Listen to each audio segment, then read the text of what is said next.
اے بنی آدم، ہر نماز کے وقت اپنے آپ کو مزین کیا کرو،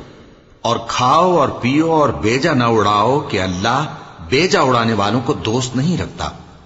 پوچھو تو کہ جو زینت و آرائش اور کھانے پینے کی پاکیزہ چیزیں اللہ نے اپنے بندوں کے لیے پیدا کی ہیں، ان کو حرام کس نے کیا ہے؟ کہہ دو کہ یہ چیزیں دنیا کی زندگی میں بھی ایمان والوں کے لیے ہیں اور قیامت کے دن صرف انہی کا حصہ ہوں گی۔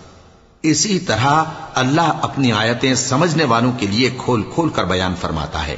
کہہ دو کہ میرے پروردگار نے تو بے حیائی کی باتوں کو ظاہر ہوں یا پوشیدہ، اور گناہ کو اور ناحق زیادتی کرنے کو حرام کیا ہے، اور اس کو بھی کہ تم کسی کو اللہ کا شریک بناؤ جس کی اس نے کوئی سند نازل نہیں کی، اور اس کو بھی کہ اللہ کے بارے میں ایسی باتیں کہو جن کا تمہیں کچھ علم نہیں۔ اور ہر ایک امت کے لیے موت کا ایک وقت مقرر ہے، جب وہ آ جاتا ہے تو نہ تو ایک گھڑی دیر کر سکتے ہیں اور نہ جلدی ہی کر سکتے ہیں۔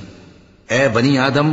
ہم تم کو یہ نصیحت ہمیشہ کرتے رہے ہیں کہ جب ہمارے پیغمبر تمہارے پاس آیا کریں اور ہماری آیتیں تم کو سنایا کریں تو ان پر ایمان لایا کرو،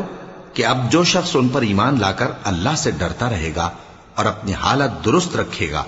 تو ایسے لوگوں کو نہ کچھ خوف ہوگا اور نہ وہ غمناک ہوں گے۔